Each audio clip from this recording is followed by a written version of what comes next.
witnessed this horrific event firsthand. Jimmy Cothran, he has lived in New Orleans for 15 years. Jimmy, first off, I'm so sorry what you have been through. I'm sure you were still processing this. Tell us what you saw. About 3:05, 3:10 this morning, me and my friend were heading from Lower Bourbon towards Canal. We seen up towards Crystal Burger and all that there was just a lot going on. And so we ducked off into a nightclub real quick. And within 2 minutes of walking in, 4 or 5 girls come running in, push past security and hide under tables. Me and my friend living here, kind of knowing what's what and things that have been on the news, we didn't take any chances. We ran upstairs to the balcony area that we knew was there. And when we got up there, it wasn't anyone chasing anybody. It was just unimaginable casualty. I mean, just the disfigurement and the bodies strewn, something you can't unsee, you'll never forget. Directly at our feet was definitely a mother, twisted up, obviously deceased. We counted around 8 bodies very quickly, right in our area. One gentleman crushed, had tire tracks across his back. Once they rolled him over, he had tire tracks on his front. He was completely crushed. Another girl, small girl, was dancing when we were coming up the street, and she was just completely flat in the middle, dead center middle. Another woman just brutally run over, but still agonizing. I'm certified in CPR and first responder training, and they wouldn't let us help. They locked us all inside, which is understandable, but nobody else was helping. So that was even tougher. But just the fact that these people are somebody's people, and they're not going to be there this morning, it's rough. I'm just speechless.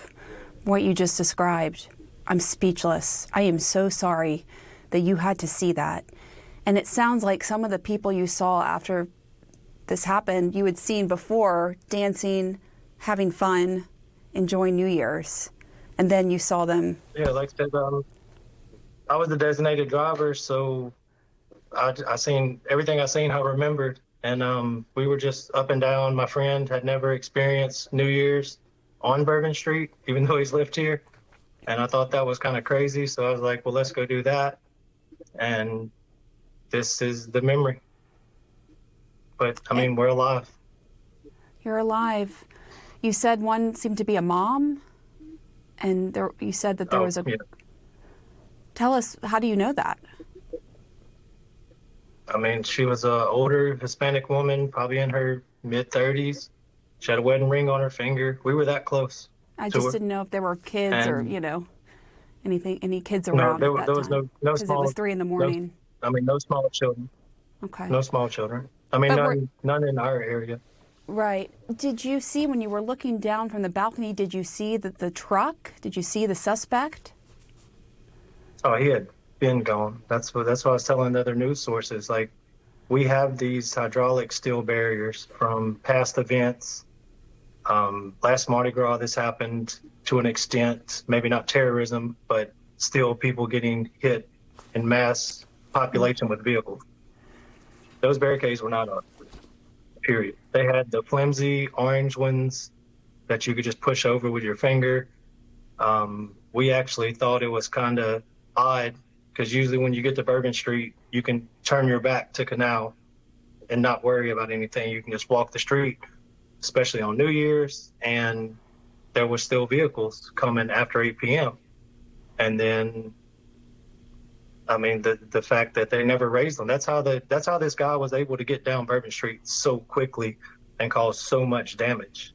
because there's other barricades past the Canal and Bourbon intersection. There's more like every 2-3 blocks.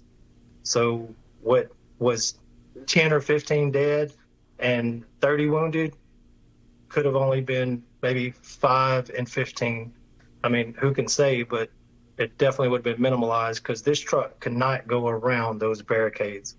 Everything in New Orleans in the French Quarter has a balcony. All the balconies have poles, several steel poles, and there's no going around anything. If that barricade's up, that's a wrap. That's your end. So just to be clear, you're saying that they were just flimsy orange barricades that weren't up, that Yes, they weren't the same barricades there as elsewhere. No, the metal ones were absolutely not engaged. Wow, and that struck you at the time, right? Because there was that 2017 incident with Mardi Gras where a drunk driver drove through, and so from what my understanding is, they increased security measures in that area because of what happened there. But what you're saying is that you didn't see the security that should have been there to protect the revelers. Yeah, we were walking right across it. Like, as you walk down Bourbon, you cross like 5 of them. And then even when you turn off the side streets of Bourbon, there's more. Like, the precautions are there and everything's implicated. You just have to use it. Do you think that's why he did? Because Bourbon's so... Oh, go ahead. I'm sorry. I didn't mean to interrupt. I'm sorry, but and the other focus is when we got there, you usually can park on Canal if you're early enough. Every law enforcement officer was on Canal. Like, they had every parking spot on Canal. We ended up parking on the side of Royal, which no big deal. But as we walked into the French Quarter, there was another officer that I recognized. So I was talking with her and I asked her, I said, why is everybody on Canal and nobody's in the quarter? And she's like, show. And at that time it's probably 9 p.m. So I'm not thinking anything of it. But I'm like, yeah, if you're driving down here and you don't live here, you really think we have a ton of police officers. And she's like, oh, this is probably half of what we had last year. Yeah. Jimmy, I am so sorry for you that you had to see this. It is horrific. And, as you said, you're alive, but now you have to live with this. And we just appreciate you coming on to detail what you saw in the early morning hours around 3 a.m. when this F-150, which can weigh 4,000 to 6,000 pounds, just drove right into those revelers that you saw partying and then you saw dead just moments later. Yeah, and Jimmy, go ahead. Like the people that were locked in the club with us, like the girls that ran, they said that when they got out of his way, he was already at like 60 miles an hour. And that's only 100 yards from Canal. So in 100 yards, he was able to get that kind of speed. I mean, these bodies, I don't want to go into too much detail, but when I tell you mangled, I mean, only a movie script could give you the images in my head. All you have to know is you had a truck and that street was packed with people, and you don't want to know. We don't want to have to think about what that looked like. And unfortunately, Jimmy, you did have to see that, and we are so sorry. But thank you so much for taking the time to talk with us, Jimmy. We'll be right back.